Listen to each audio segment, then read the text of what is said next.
How can a highly capable, academically and intellectually gifted student fail to succeed in school? How serious is the issue, and are there implications for the student that extend beyond the frustrations in the classroom? Males outnumber females approximately 2 or 3 to 1 as underachievers. Experts estimate that 15 to 40% of gifted students are not living up to their potential or are at risk of school failure.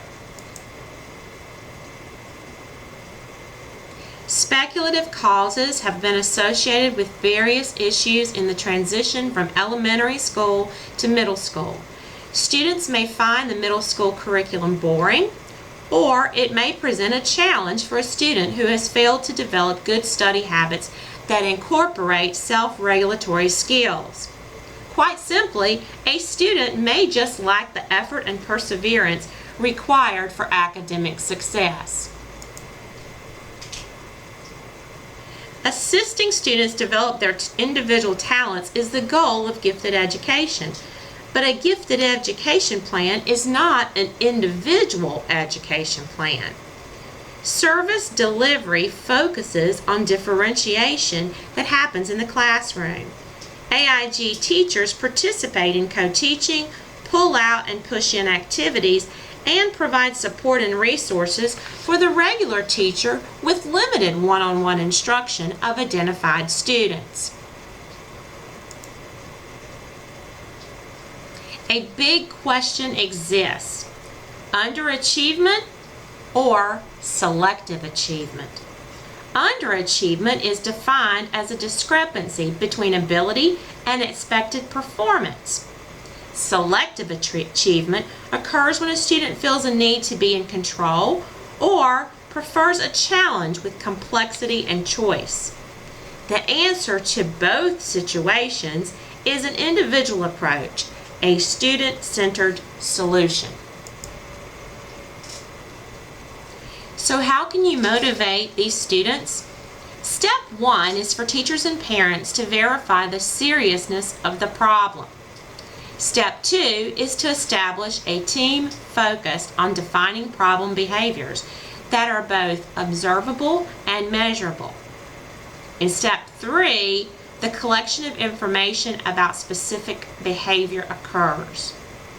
Step 4 is where the team hypothesizes and verifies the function of the behavior using a function behavior matrix.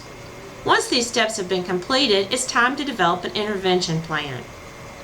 Fidelity in the implementation and effectiveness of the plan should be evaluated with easy questions that guide the evaluation. The final step in the process is modification. Modification should take place prior and during the intervention process and should be responsive to the needs of the individual student. The achievement orientation model suggests that self-perceptions in 3 areas actually regulate a student's motivation and subsequent academic success. If one of the 3 components is low, regardless of the strength of the others, motivation is ultimately affected. The 3 components include self-efficacy, task meaningfulness, and perceptions of the environment. Self-efficacy, first coined by Bandura, is the student's belief that they have the skills necessary to complete a particular task. Does the student believe that they have the skills necessary? Do they believe in his or herself? Task meaningfulness is the buy-in of the student. Does the student view the schoolwork as meaningful and valuable to them? Perceptions about the environment include the perceived level of support and extends to interactions with teachers, peers, and even parents. Does the student feel that those they depend on are actually there for their support? The final approach to reversing underachievement involves the implementation of independent, authentic explorations. Students should be given the opportunity to participate in interesting, independent, authentic projects with control over their independent learning. Rubenstein and others also suggest that this strategy works best with a teacher outside of the regular classroom, possibly through an expansion of the AIG coordinating teacher's role in gifted education. So how do you make a difference and work to inspire underachieving gifted students at the middle school level? An individualized approach, not a group approach offered through differentiation, is key for students. The first step is to identify students who are underachieving. Second, implement strategic interventions.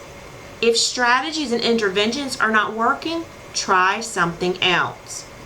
Individualization and a student-centered plan should be the ultimate goal. Doing nothing should never be an option.